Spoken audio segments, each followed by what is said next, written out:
नमस्कार, बहुत स्वागत है आप सभी का। आप सब देख रहे हैं एनएमएफ न्यूज। मैं हूं आपके साथ चेतन पाठक। मेरे साथ वरिष्ठ पत्रकार पंकज प्रसून जी हैं और आज हम बात करने वाले हैं कनाडा के मुद्दे पर, क्योंकि कनाडा से जो खबरें सामने आ रही हैं और जो बयानबाजी सामने आ रही हैं वो बेहद चिंतित करने वाली हैं। क्योंकि जिस तरीके से भारत पर उंगली उठाई जा रही है पिछले कुछ समय से, और हालांकि भारत भी शांत नहीं है, भारत भी मुंह तोड़ जवाब दे रहा है। और खबर यह है कि एक बार फिर खालिस्तानी आतंकवादी हरदीप सिंह निज्जर की हत्या के मामले में भारत पर उंगली उठाई गई है और इस बार तो गृह मंत्री अमित शाह का नाम भी इसमें घसीटा गया है। क्या कुछ पूरा मामला, इस पर बात करेंगे, लेकिन इससे पहले आप यह भी जान लीजिए कि किस तरीके से हरदीप सिंह निज्जर की हत्या होती है और जो ट्रूडो सरकार है, ट्रूडो सरकार के मंत्री, विदेश मंत्री, वहां पर कई और लोग और इसी के साथ खुद जस्टिन ट्रूडो भी भारत को यह कहते हैं, भारत की तरफ आंख दिखाते हुए कहते हैं, पहले तो यह कहते हैं कि इस मामले में भारत जो है जांच में सहयोग करे, और अब कहते हैं कि भारत जो है सहयोग नहीं कर रहा है। बकायदा वॉशिंगटन पोस्ट में एक लेख छपा है और इस लेख में गृह मंत्री अमित शाह का नाम भी सामने आया है। क्या कुछ ये पूरा मामला है, इस पर हम चर्चा करेंगे, जानने का प्रयास करेंगे कि इस बार क्या हुआ है। क्योंकि बताया जा रहा है 6 जो राजनयिक हैं, जिनमें राजदूत में, उनको भी हटा दिया गया है। कनाडा ने हटाया, निष्कासित किया, और इसके बाद भारत ने भी यहां से रवाना कर दिया है। 19 अक्टूबर तक का समय दिया है जाने के लिए। पंकज जी, आपके पास आऊंगा। क्या कुछ पूरा मामला है, जरा विस्तार से शुरू से हम समझना चाहेंगे कि आखिर ये शुरू कैसे हुआ, पन्नू की क्या भूमिका इसमें है, हरदीप सिंह निज्जर की क्या भूमिका है, ये पूरा मामला जो है, तल्खी चल रही, तनाव चल रहा है, क्या है? देखिए, शुरू से शुरू करते हैं। सबसे पहले एक खालिस्तानी निज्जर की हत्या होती है कनाडा में। कनाडा में हत्या होती है तो ट्रूडो सरकार इमीडिएटली आरोप लगाती है कि भारत के अज्ञात बंदूकधारियों ने उसकी हत्या की है। भारत सरकार कहती है कि ठीक है, अगर आप ऐसा आरोप लगा रहे तो हमें सबूत दे दीजिए। अगर हमारे यहां से किसने इस तरह किया होगा तो जो भी law will take its own course. 1.5 साल तक भारत सरकार ने 13 चिट्ठियां लिखी कनाडा की सरकार को कि आप हमें सबूत दो, कोई तो एक बताओ, लिंक बताओ, क्लू बताओ, ताकि हम भी तो जांच आगे बढ़ सके। कनाडा सरकार सबूत न देकर वो नैरेटिव बनाती रही, जैसे मीडिया में प्रेस कॉन्फ्रेंस करते रहे जस्टिन ट्रूडो। भारत सरकार का बार बार ये कहना है कि प्रूफ कहां है, सबूत दो, हम किस आधार पर शुरू करो। सिर्फ आपके प्रेस कॉन्फ्रेंस के आधार पर हम शुरू नहीं कर देंगे ना। बाद में फिर ये पूरा मामला चला, ये अमेरिका गए ट्रूडो साहब, वहां भी कहा कि देखिए भारत जो है हमारे यहां इस तरह एक्स्ट्रा जुडिशियल किलिंग्स करवा रहा है। ब्रिटेन के प्रधानमंत्री से बात की, हर ओर भारत ने यही कहा कि देखिए अगर कुछ तो आधार होगा आरोप लगाने का, कुछ तो ये होगा, लेकिन आज तक सबूत नहीं मिले। कल जो प्रेस कॉन्फ्रेंस किया, करीब 45 मिनट का प्रेस कॉन्फ्रेंस था, उसमें कनाडा की होम मिनिस्टर, खुद प्राइम मिनिस्टर जस्टिन ट्रूडो, जो रॉयल कैनेडियन फोर्स के जो चीफ है, उन्होंने किया। 45 मिनट तक बोलते रहे, लेकिन प्रूफ नहीं दिया कि भारत सरकार या इसकी एजेंसियां कैसे शामिल है, कुछ तो होगा ना आधार, पर वो नहीं दे रहे। दरअसल मोटा मोटी आप बात समझिए, एक है आइडियोलॉजिकल और दूसरा वहां के इलेक्शन से जुड़ा हुआ है। अभी हाल में वहां इलेक्शन के सर्वे आते हैं, यूरोप में सर्वे को बहुत क्रेडिबल माना जाता है। सिस्कोस एक कंपनी है जिसने कनाडा में सर्वे करा है, और उस कंपनी के सर्वे में जस्टिन ट्रूडो की पॉपुलैरिटी मात्र 26% आई है, और जो इनके जो अपोजिशन में है, इनसे 20% ज्यादा उनकी पॉपुलैरिटी है। अब समझिए कि इससे जोड़ के आप देखिए, कनाडा में 7.7 लाख सिख्स हैं, सिख कम्युनिटी वहां रहती है। सिख कम्युनिटी में से अधिकांश लोग वैसे हैं जो खालिस्तानी मूवमेंट के समय यहां से भागकर वहां गए थे और बसे थे वहां जाकर। जस्टिन ट्रूडो को यह लगता है कि जो खालिस्तानी सपोर्टर हैं वो हमें अगर मतदान करने के लिए राजी हो जाएं तो हमारी पॉपुलैरिटी ये जो 26% है उससे बढ़कर 36-37% पर आ सकती है। तो उसके लिए ये कर क्या रहे हैं, एक नैरेटिव बिल्डअप कर रहे हैं। दूसरा मैंने कहा कि आइडियोलॉजिकल, ये तो इलेक्शन का है। आइडियोलॉजिकल ये है कि इनके फादर पियरे ट्रूडो प्रधानमंत्री हुआ करते थे कनाडा के, उसी दौरान यहां से खालिस्तानी भाग भाग कर कनाडा में जाके बसते थे। कनिष्क विमान अपहरण कांड आप लोगों को पता होगा, बहुत सारे देश के लोग जानते हैं, जहां एक कनाडाई विमान को अपहरण कर लिया गया, उसमें बहुत सारे भारतीय नागरिक थे, उसमें धमाका किया, मारे गए सारे के सारे 58 लोग मारे गए थे उसमें। उसमें एक परमजीत सिंह परमार नाम का एक खालिस्तानी आतंकी था। भारत सरकार ने उसी समय जब यह घटना हुई, मुझे एग्जैक्ट डेट नहीं याद है, पियरे ट्रूडो जब प्रधानमंत्री थे उन्हें कहा था कि हमें सौंप दो, he is the main culprit, वो मुख्य साजिश करता था। पियरे ट्रूडो ने यह कहते हुए नहीं सौंपा कि हमारे यहां के जो खालिस्तानी सिख है वो नाराज हो जाएंगे। बाद में वो जो परमार सिंह पंजाब आया और गोलियों का शिकार हुआ, मारा गया वो। मतलब कनिष्क अपहरण कांड का मुख्य आरोपी को जस्टिन ट्रूडो के फादर बचा रहे थे। तो ये तो आइडियोलॉजिकल, इनकी जो फैमिली है, लेफ्ट लीनियज फैमिली है, वो है। तीसरा एंगल है ड्रग्स का। ये जस्टिन ट्रूडो जो हैं कनाडा के प्रधानमंत्री, उनके अपने देश में ये आरोप लगते रहे हैं कि इनके रिलेशंस कोलंबियाई ड्रग डीलर्स के साथ हैं, जो ड्रग्स माफिया हैं, उनके देश में आरोप लगते रहे। खालिस्तान और ड्रग्स का संबंध भारत के लोगों को बताने की जरूरत नहीं है। यहां का पूरा मूवमेंट जो है, खालिस्तान मूवमेंट, वो ड्रग्स के सहारे और ड्रग्स के पैसों से चलता है।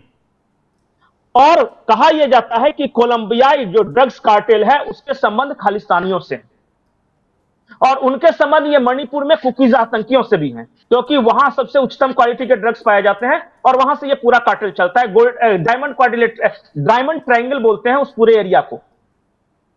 तो अभी हाल के दिनों में आपको एक खबर मिली हुई, कांग्रेस का एक बड़ा नेता ड्रग्स की बड़ी खेप के साथ पकड़ा गया था भारत में, और भारत में कई बड़े बड़े ड्रग्स के कार्टेल पकड़े गए हैं हाल के दिनों में, 2-3 साल के अंदर, जिसमें मुद्रा पोर्ट का भी ये जिक्र है, जिसमें केरला में भी जो पकड़ा गया वो भी जिक्र है, दिल्ली में भी पकड़ा गया। तो इंटरनेशनल ड्रग्स माफियाज को ऐसा लगता है कि भारत सरकार ड्रग्स के खिलाफ बहुत सख्त कार्रवाई कर रही है, बड़े पैमाने पर हमारे ड्रग्स पकड़े जा रहे हैं, और ये मॉनेटरी लॉस है। और मैंने बताया है कि कोलंबियाई ड्रग्स कार्टेल के साथ जस्टिन ट्रूडो के संबंध वहां स्टैब्लिश हो चुके हैं कनाडाई कोर्ट ऑफ लॉ में। तो एक तो इनका जो इंटरेस्ट है ड्रग्स कार्टेल के साथ, दूसरा खालिस्तानी आतंकी जो कट्टरपंथियों का सपोर्ट है, और तीसरा इनका और इनके फैमिली का जो लेफ्ट लिनियज है, ये सारे मिलकर एक कॉकटेल तैयार करता है कि भारत के अगेंस्ट हमने किया तो हमें पॉलिटिकली भी फायदा होगा, एक नैरेटिव बिल्डअप करेंगे, क्योंकि हमारी पॉपुलैरिटी कम रही है। पॉपुलैरिटी कम क्यों रही है? वहां का health infrastructure is about to crumble. यही खालिस्तानी आतंकी जो सिख हैं वहां ट्रक एसोसिएशन के सारे हेड हैं, इन्होंने ट्रांसपोर्ट का स्ट्राइक किया था, जिसके कारण वहां की इकोनॉमी को बहुत बड़ा सफर करना पड़ा था। तो उन्हें किसी भी तरह इन्हें खुश रखना है। जो वहां अदर डेवलपमेंटल इश्यूज हैं, जो एजुकेशन लोन है, वहां होम लोन्स है, उसके इंटरेस्ट रेट्स बहुत भाग गए हैं। कनाडियाई सोसाइटी में यह सब बहुत मायने रखता है। तो इन सबको ये करने के लिए इन्होंने एक ऑफेंसिव स्टैंड लिया है। अभी बिना किसी ये के अगले 1 साल में कनाडा में चुनाव होने वाले हैं जी, और ये सबको आप कॉकटेल मिला दीजिएगा तो जस्टिन ट्रूडो का जो स्टैंड है वो साफ साफ पता चलता है कि क्यों है ये। और सबसे बड़ी बात पंकज जी ये है, क्योंकि अब इसमें गृहमंत्री अमित शाह का नाम भी घसीटा गया है। वॉशिंगटन पोस्ट में एक लेख और उसके बाद गृहमंत्री अमित शाह का इसमें नाम सामने आना, भारत को आंख दिखाना, ये क्यों आया है गृहमंत्री अमित शाह? हालांकि इसमें यह भी कहा गया कि इस पोस्ट में पहले अमित शाह का नाम नहीं था, बाद में इसे अपडेट करके उसमें जोड़ा गया है। देखिए क्या है ना, मैं आपको बताता हूं, जो भारत में रहने वाले लोग हैं वो जानते हैं कि न्यूयॉर्क टाइम्स और वॉशिंगटन में पेड पोस्ट करवाए जाते हैं। आप भी अगर आपके पास पैसे हैं तो जाके अमेरिकन मीडिया में वहां ओपन है, वहां जिस तरह पॉलिटिकल लॉबिंग ओपन है, फंडिंग ओपन है, उसी तरह अमेरिकी अखबारों में पेड पोस्ट भी ओपन है। ये बिल्कुल ये सीक्रेट नहीं है ये चीजें। अब देखिए ना, भारत का पर्सपेक्टिव से ले लिए तो केजरीवाल की सरकार ने कहा था ना न्यूयॉर्क टाइम्स में पोस्ट छपवा के कि वर्ल्ड में सबसे बेहतर इंफ्रास्ट्रक्चर, हेल्थ इंफ्रास्ट्रक्चर दिल्ली का है, पर है क्या वास्तव में? तो जो कनाडाई सरकार ने ये जो किया है, और जानबूझ के देखिए डेलिबरेटली ये टकराव चाहते हैं। अब देखिए हो सकता है कि अगर एजेंसियों का नाम लेते तो उतना टकराव नहीं होता। ये चाहते हैं कि जब तक इलेक्शंस कनाडा में हो जाए अगले 1 साल तक, तब तक सीधे हो सकता है कल को ये प्रधानमंत्री मोदी के बारे में बोल दे, हो सकता है अमित शाह के बारे में बोल दे, क्योंकि ये मैटर को रिजॉल्व करना ही नहीं चाहते, ये डिप्लोमेटिक चैनल से बात ही नहीं करना चाहते। 2-3 घटनाएं हुई हैं, आप समझ जाइए। टोरंटो में और ओटावा में भारतीय हाई कमिश्नर के दफ्तरों पे तोड़फोड़ की गई है, वहां तिरंगा जलाया गया, उतारा गया। भारत की सरकार ने सिंपल सा रिक्वेस्ट किया कि हमारी सिक्योरिटी बढ़ा दो और देखो कि आगे से इंश्योर करो कि इस तरह का काम नहीं हो। कनाडा की सरकार ने मना कर दिया कि हम ऐसा नहीं करेंगे। दुनिया की कोई भी सेंसिबल डेमोक्रेटिकली इलेक्टेड गवर्नमेंट ऐसा कर सकती है। उत्पातियों को किसी दूसरे देश का जो डिप्लोमेट आपके यहां रह रहा है उसे मारने की इजाजत दे सकती है, उसे अहित करने की। अभी 2 दिन पहले मैंने ग्रुप में भेजा एक वीडियो है जिसे खालिस्तानियों ने पोस्ट किया है कनाडा में। वहां भारत के जो उच्चायुक्त हैं संजय वर्मा जी, उन्हें गोली मारते दिखाया गया, उनका एक पुतला रखा गया। हालांकि उन्हें भी अब वापस बुला लिया है भारत सरकार ने। बिल्कुल, उनकी जान को खतरा है और जेन्युइन खतरा है। भारत सरकार ने बार बार चिट्ठी लिख के कहा है कि वो खालिस्तानी आतंकी जो हैं, जो टेररिस्ट हैं, उनके निशाने पे हैं। और कई वीडियोस में वायरल करके ये पन्नू, सिख फॉर जस्टिस, जो बब्बर खालसा वगैरह ने धमकी उन्हें दी है कि उन्हें हम एलिमिनेट करेंगे। सोचिए कि ये कैसा बचकने वाली बात कर रहा था। कनाडा की गवर्नमेंट है और वो ये कह रहा था कि लॉरेंस बिश्नोई गैंग उसके यहां जाके किलिंग्स कर रही है, तुम्हारी पुलिस झक मार रही है। उन्हें एक को भी नहीं पकड़ा। ये हैरानी आपको नहीं होती? जस्टिन ट्रूडो की जब बात सामने आती है तो जस्टिन ट्रूडो का जो बचकाना रवैया, और आप कह रहे हैं कि एक इतना बड़ा देश, इतनी बड़ी कंट्री, और आप इस तरीके से व्यवहार करते हैं, उन खालिस्तानी आतंकियों का समर्थन करते हैं, और भारत की तरफ पहले आप चालबाजी की नजर से देखते हैं, फिर देखते हैं कि चलिए हमारे संबंध बने रहें, फिर आप खुलकर सामने आ जाते हैं क्योंकि आपको वहां पर खालिस्तानी आतंकियों का वोट चाहिए, सपोर्ट चाहिए। अब उसके बाद बीच में खबर यह भी आई थी पंकज जी की जो जगमीत सिंह है उसने जस्टिन ट्रूडो को बड़ा झटका दिया था, सरकार समर्थन वापस ले लिया था। बिल्कुल, हाँ, तो वो भी काफी उछला था। लेकिन अब एक बार फिर वो हाईलाइट आया, उसका नाम फिर दोबारा सामने आया है। तब उसने कहा था कि जस्टिन ट्रूडो जो है हमें सपोर्ट नहीं कर पा रहे हैं, खालिस्तानी मूवमेंट को एक तरीके से एक आधा की सपोर्ट नहीं कर पा रहे हैं। और अब फिर उसने वही बात कही, यानी कि इसीलिए उसने सपोर्ट वापस लिया था और जस्टिन ट्रूडो डर गए, तभी उन्होंने एक कदम उठाया कि भारत को उंगली दिखाना। देखिए, वो जस्टिस पार्टी के हेड हैं, जो जसमीत सिंह जिनकी आप बात कर रहे हैं। वो जो पार्टी है वहां खालिस्तानी सिखों की पार्टी है, जो खालिस्तान के सपोर्टर है, और उन्हीं का वोट बैंक भी है, उनके पास वोट बेस भी है। वो पार्टी जस्टिन ट्रूडो की गवर्नमेंट को सपोर्ट कर रही थी। अब उन्होंने, जैसा आपने बताया, आरोप लगाया कि खालिस्तान मूवमेंट को सपोर्ट नहीं कर पा रहे, तो अपनी सरकार को बचाने के लिए भी इन्होंने टफ स्टैंड लिया कि हमें भारत सरकार की कुछ ना कुछ आलोचना करनी होगी। देखिए, खालिस्तान मूवमेंट अब भारत के पंजाब में नहीं, अब भारत पंजाब में कहीं भी घूम लो। ये अमेरिका, वो कनाडा में ज्यादा है। कनाडा में रहे हुए लोग फंड भेजते हैं, उसके कारण यहां थोड़ा बहुत डिस्टर्बेंस होता है, क्योंकि पैसे का अपना रोल होता है। बिल्कुल, और हर किसी को पैसा प्यार है, तो वो पैसे के दम पे जितना यहां कर सके, लेकिन ग्राउंड पे आप जाएगा तो पंजाब में अब नहीं है। हां, इससे कई गुना ज्यादा कनाडा में, और वहां एक पूरा एक मूवमेंट चलता है, और बहुत सारे इसके लोग जो कि कनाडा, जैसे कि पन्नू जैसे लोग, वो अमेरिका में हैं। ब्रिटेन में बहुत सारे ऐसे लोग हैं। भागे थे तो सिर्फ कनाडा नहीं भागे थे, मान लिया कि मैक्सिमम लोग कनाडा गए होंगे जो खालिस्तानी आतंकी जो थे, लेकिन उसमें से कुछ लोग पाकिस्तान भी चले गए थे।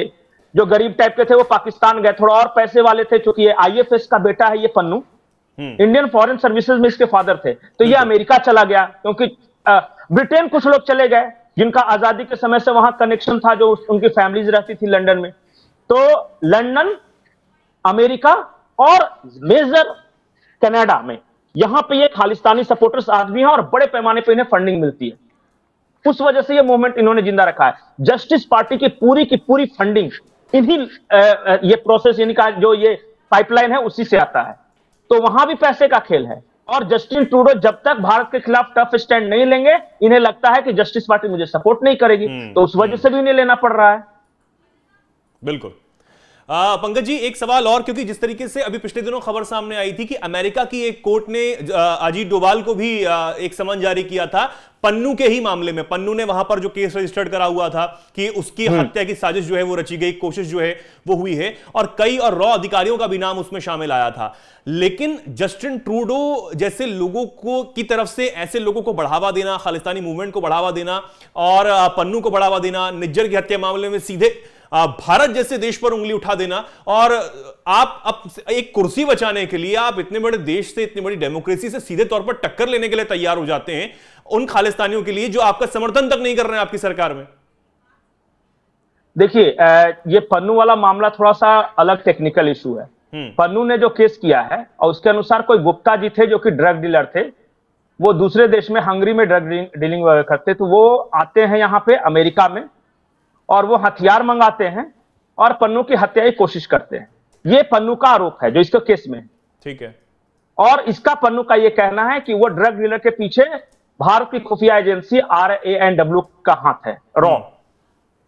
अब इस केस को जब अमेरिकी कोर्ट में ले जाया गया, तो जब बिडेन मोदी की मुलाकात हुई तो हंसी मजाक में उन्होंने कहा था कि आप हमारे यहां एक्स्ट्रा जुडिशियल किलिंग करवा रहे हैं। तो मोदी जी ने साफ साफ कहा बिडेन साहब को कि आपकी CIA है, आपकी FBI है। एक हंगरी में रहने वाला ड्रग डीलर अमेरिका में आता है, वहां हथियार मंगाता है, वो मारता है, आपकी FBI या CIA को कुछ पता नहीं चल पाता। कहीं ऐसा तो नहीं कि पन्नू खुद CIA का एजेंट है इसलिए आप सारा ये रच रहे हैं। प्लीज कनाडा के कहने पे ऐसा मत कीजिए। उसके बाद बाइडेन भी हंसने लगे थे, उनको पूरी कहानी पता है कि ये क्या है, तो इसलिए वो मामले में कुछ हुआ नहीं केस में। ये बात सही है कि जो पन्नू है वो अमेरिकन नागरिक है, उसकी हत्या की कोशिश हुई, लेकिन हत्या के दो कहानियां हैं। पहली कहानी यह है कि जो खालिस्तानी आपस में है, पैसे को लेकर इनके बीच काफी विवाद है। ये पन्नू पे आरोप यह है कि खालिस्तानी मूवमेंट का मैक्सिमम पैसा उसने अपने यहां पार्क करके रखा है। मिलता सबसे ज्यादा कनाडा से है, डोनेशंस आते हैं यूरोपियन नेशन से, लेकिन पार्क जो किया है वो पन्नू ने। तो पैसे को लेकर इनका आपस का विवाद था और पन्नू की हत्या करने वाले जो वहां की जांच एजेंसी, उसने कहा कि मैक्सिमम सिख लोग थे, पंजाबी लोग थे, मतलब खालिस्तानी मूवमेंट से जुड़े हुए लोग थे। अब बताइए कि किसकी कहानी में ज्यादा दम लगता है, खालिस्तानी मूवमेंट से जुड़े हुए लोग जो पन्नू की हत्या करते हैं, जो कि अमेरिकी जांच में भी शुरुआती में पाया गया, वो, या फिर पन्नू की कहानी कि एक हंगरियन ड्रग डीलर अमेरिका में आता है, वो इसकी रेकी करता है, हथियार मंगाता है, मारता है, कॉन्ट्रैक्ट किलिंग वगैरह। ये सब देखिए, ये पूरा एक नैरेटिव बिल्डअप करने की कोशिश है कि किस तरह यूरोपियन मीडिया में ज्यादा से ज्यादा स्पेस लिया जाए। लेकिन भारत के लिहाज से भारत की तरफ इस तरीके की उंगली उठाना, क्योंकि भारत ने पहली बार तो कोई कार्रवाई की नहीं, पलटवार किया नहीं। इससे पहले भी जब वीजा सस्पेंड किए गए और जो सेवाएं जो हैं वो रोक दी गई थी कनाडा के लिए, उसके बाद कहीं ना कहीं कनाडा के साथ दोबारा जो है वो संबंध स्थापित करने की बात कही गई, लेकिन फिर कनाडा ने वही उसी राह पर चल पड़ा है। देखिए, कनाडा कंफ्यूज है। कनाडा की स्थिति समझिए, इजराइल ने लेबनान में पेजर धमाके किए, दूसरे देशों में एक्स्ट्रा जुडिशियल किलिंग थी, कनाडा ने सपोर्ट किया, ओपन सपोर्ट। अभी 24 घंटे पहले की बात है कि इजराइल ने एक आतंकी को मारा और उन्हें लाश सौंप दी हिजबुल्ला को। तो बहुत सारे लोग जनाजा में शामिल हुए, लास्ट राइट्स जो उनका होता है उसमें पता चला कि उस लाश में विस्फोटक थे, वो अचानक धमाका किया, सैकड़ों लोग घायल हो गए। ये दूसरे देशों में जाकर वहां एक्स्ट्रा जुडिशियल किलिंग है कि नहीं, उसको सपोर्ट किया है कनाडा ने। कनाडा ने इजराइल ही नहीं, अमेरिका द्वारा किए गए हर एक्स्ट्रा जुडिशियल किलिंग का सपोर्ट किया है दूसरे देशों में। ब्रिटेन द्वारा, जो वहां की जो मिलिट्री इंटेलिजेंस है, उसके द्वारा किए गए जुडिशियल किलिंग का सपोर्ट किया है।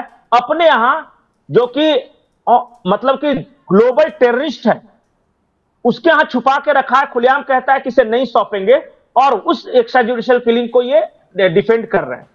तो आप बता दीजिए कि आप चाहते क्या हो? या तो दूसरी कंट्री में जाकर किसी आतंकवादी की हत्या गलत है, या फिर सही है? आप बताओ ना, कनाडा का स्टैंड क्या है? आप हमारे यहां के भगोड़ों को, आतंकवादियों को अपने यहां खुलेआम पनाह देते हो, और आप चाहते हो कि भारत सरकार कभी कोई कार्रवाई नहीं करे। भारत सरकार ने लगातार 13 चिट्ठियां लिखी हैं कि आप देख लो, सबूत दे दो, सबूत भी नहीं है आपके पास। विदेश मंत्री जो हैं कनाडा की, वो तो ये कह रहे हैं कि सबूतों के आधार पर ही निष्कासित किया गया है इन लोगों को, जो कि राजनयिक हैं कनाडा में। अब कौन से सबूत, ये सबूत नहीं बता पा रहे। सबूत पेश कर देना, सार्वजनिक कर दें कि डोभाल को समन किया है, अमित शाह कैसे इन्वॉल्व हैं, ये बिश्नोई गैंग कैसे इन्वॉल्व है। सिर्फ प्रेस कॉन्फ्रेंस करने से नहीं होगा ना। प्रेस कॉन्फ्रेंस करके तो रोज पाकिस्तान कहता है, पर उससे होता क्या है? प्रेस कॉन्फ्रेंस नहीं, ठोस रिटेन प्रूफ चाहिए जो कि कोर्ट ऑफ लॉ में मान्य हो। वो नहीं दे रहा है पिछले 1.5-2 सालों से। मोदी ने साफ साफ कहा कि आप हमें अगर रिटेन प्रूफ दे दो, या फिर फैक्चुअल प्रूफ कुछ भी अगर दे दो, तो हम कार्रवाई करेंगे ना, लेकिन आपके पास प्रूफ है नहीं, आप सिर्फ कर रहे हो प्रेस कॉन्फ्रेंस, बना रहे हो नैरेटिव।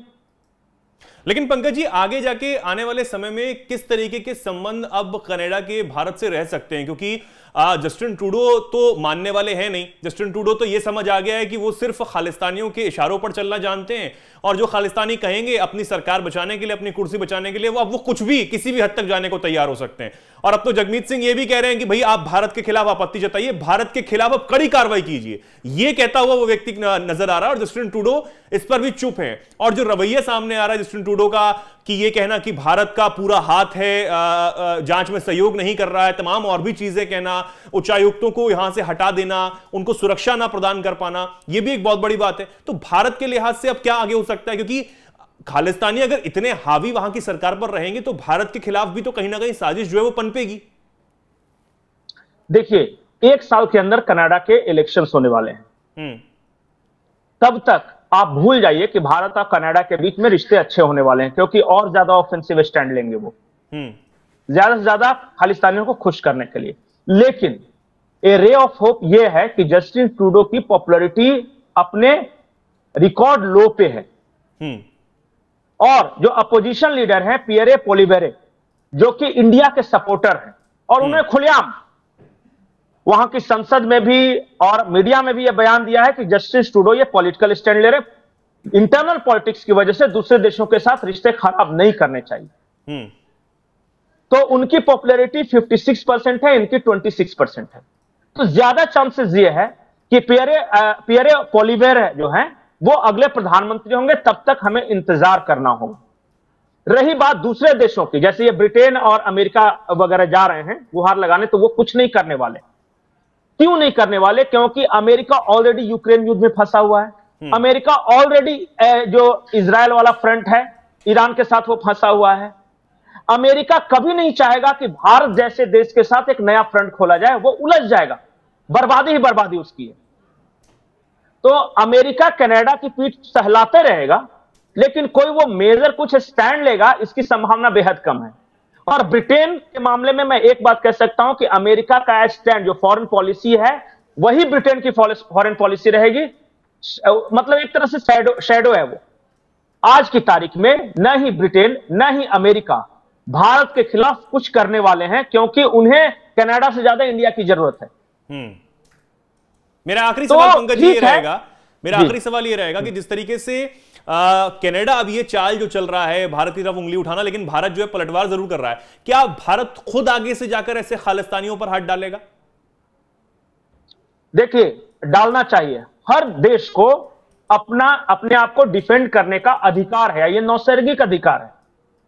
अगर अमेरिका अफगानिस्तान के अंदर जाके कार्रवाई कर सकता है, अगर अमेरिका इजराइल के अंदर जाके कार्रवाई कर सकता है, अगर नाटो की फोर्सेज जिसमें कनाडा भी शामिल है वो यूक्रेन के अंदर जाके रशिया के खिलाफ युद्ध लड़ सकते हैं, तो भारत में भागे हुए टेररिस्टों के खिलाफ भारत को भी कार्रवाई करने का अधिकार है, और यह नेचुरल जस्टिस है। दूसरी बात यह है कि यह कह रहे हैं कि बिश्नोई गैंग की मदद ली, भारत की एजेंसियां इतनी सक्षम है कि बाहर या बियॉन्ड बॉर्डर्स जाके अपने ऑपरेशंस को अंजाम दे सके, कॉवर्ट ऑपरेशंस को कई बार दिखाया है।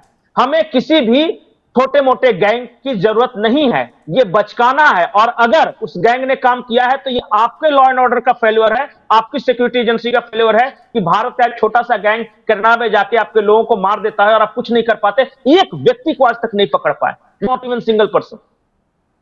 ये फेलियर तो तब है कि आप किसी देश के राजदूत पर, हाई कमिश्नर पर हमला करवा देते हैं, वहां के झंडे को आप अपमानित करते हैं, और एक किसी मूवमेंट का झंडा जिसको किसी देश ने आतंकवादी घोषित किया हुआ है, पूरे मूवमेंट को आतंकवादी घोषित किया हुआ है, उसको आप पनाह दे रहे हैं, और उसके बाद आप कुछ भी नहीं कर पा रहे हैं, एक एक्शन तक नहीं ले पा रहे हैं। देश नहीं, यूएन में उसने जो खालिस्तान, बब्बर खालसा फोर्स वगैरह इस सबको है, इन लोगों को टेररिस्ट ऑर्गेनाइजेशन के लिस्ट में डाला है। अकेले भारत की बात नहीं है, वर्ल्ड रिकॉग्नाइज्ड टेररिस्ट ऑर्गेनाइजेशन को आप मान्यता दे रहे हो और उसे उकसा रहे हो कि किसी देश के जो हाई कमीशन बिल्डिंग है वहां पे जाके उस देश के झंडे को निकाल लाओ और वहां पे तोड़फोड़ करो। अब बताइए, इंटरनेशनल कोर्ट ऑफ जस्टिस में ज्यादा गुनाहगार कौन है? कनाडा की छवि खराब होगी इस पूरे विवाद से। कनाडा को कुछ हासिल नहीं होने वाला है। पाकिस्तान वाली नजर आती है। देखिए, भारत की इकोनॉमी कनाडा से बहुत आगे है और कनाडा भारत पे डिपेंड है। यहां से जितने स्टूडेंट्स कनाडा पढ़ने जाते हैं या यहां से जो सॉफ्टवेयर इंजीनियर्स जाते हैं या फिर जो वहां पे जो फलों का सब्जियों का जो मार्केट है वो इंडियंस ने संभाल रखा है, इंडियन बिजनेसमैन ने संभाल रखा है। इंडिया के साथ खराब रिश्ता मतलब कोलैप्स ऑफ कनाडा इकोनॉमी। क्या वो ड्रग्स कार्टेल के कहने पर अपने देश की अर्थव्यवस्था को बर्बाद कर सकते हैं? क्या वो निर्जर जैसे एक व्यक्ति के लिए भारत के साथ अपने संबंधों को खराब कर सकते हैं और किस हद तक खराब कर सकते हैं और कब तक? क्या सिर्फ इलेक्शन तक ये है या उससे आगे भी जारी रहेगा? मुझे लगता है ये इलेक्शन तक का पूरा प्रोपेगेंडा है। मुझे नहीं लगता कि भारत सरकार और कनाडा के बीच बहुत ज्यादा दुश्मनी होने वाली है। जब तक ट्रूडो है तब तक ये रिश्ते खराब रखेंगे, जानबूझकर रखेंगे पॉलिटिकल गेन के लिए, लेकिन इनकी सरकार बदलने वाली है फॉर श्योर। वहां सारे जो एग्जिट पोल है, जो सर्वे एजेंसियां वो कह रही है, उसके बाद भारत और कनाडा के रिश्ते सामान्य हो जाएंगे। बहुत ज्यादा चिंता करने की जरूरत नहीं है। बिल्कुल, ये देखने वाली बात होगी पंकज जी कि आगे क्या कुछ होने वाला है, क्योंकि जिस तरीके से आपने हमें बताया, हमें समझाया कि आने वाले दिनों में जिस तरीके से कनाडा में चुनाव होते हैं और अगर स्थिति वहां पलटती है तो भारत के साथ जो रिश्ते इस वक्त तनाव में हैं वो सही होंगे और सही हो सकते हैं, क्योंकि अभी तो मुमकिन नजर नहीं आ रहा। जस्टिन ट्रूडो अपनी बात पर अड़े हुए हैं और वो एक बच्चे की तरह हरकत करते हुए नजर आ रहे हैं कि एक खालिस्तानी मूवमेंट जो एक आतंकवादी संगठन है उसको तमाम बड़े बड़े देशों ने भी आतंकी घोषित किया हुआ है, जिसमें भारत भी है, और उसके बाद आप भारत के साथ रिश्ते खराब करते हैं, जबकि आपके लोग भी इस बात को आपको समझाते हुए नजर आ रहे हैं। ठीक है, विनाश काले विपरीत बुद्धि जो भी है, देखने वाली बात होगी। बहुत बहुत धन्यवाद पंकज जी आपका हमारे जुड़ने के लिए, हमें समझाने के लिए, जानकारी देने के लिए कि आखिर ये पूरा मामला क्या है और किस तरीके से इस मामले में अब गृहमंत्री अमित शाह का नाम भी सामने आ चुका है। जी, कुछ कहना चाहते हैं? लास्ट पॉइंट ये कर रहा हूं कि जैसे जैसे भारत के अंदर ड्रग्स के खिलाफ ज्यादा कार्रवाई होती जाएगी, वैसे वैसे खालिस्तान और कनाडा के साथ हमारा रिश्ता खराब होता जाएगा, जब तक ये प्रेजेंट गवर्नमेंट रहेगी। यहां के ड्रग्स से बहुत गहरा रिश्ता है खालिस्तानी मूवमेंट का भी और ट्रूडो का भी। नहीं, बिल्कुल। और देखने वाली बात होगी कि जस्टिन ट्रूडो को आने वाले समय में समझ आता है कि नहीं आता है कि फॉरेन पॉलिसीज ज्यादा इंपॉर्टेंट है या फिर आपके पाले हुए ये इस तरीके के खालिस्तानी आतंकी आपके लिए ज्यादा फायदेमंद है। देखने वाली बात होगी जस्टिन ट्रूडो को ये समझ आता है कि नहीं आता। बहुत बहुत धन्यवाद पंकज जी आपके हमारे जुड़ने के लिए, और आप सबका भी बहुत बहुत धन्यवाद जो आपने तमाम हमारी जानकारियों को आप साझा करते हैं, समझते हैं। आप, उम्मीद है ये जानकारी भी आपको पसंद आई होगी। आप क्या कुछ कहना चाहते हैं इस तमाम जानकारी पर, इस खबर पर? कमेंट सेक्शन आपके लिए खुला हुआ है, कमेंट सेक्शन में आप जरूर बताएं, और खालिस्तानी आतंकियों के लिए आप क्या कुछ कहना चाहते हैं वो भी आप जरूर बताएं। और देखते रहें NMF न्यूज। नमस्कार।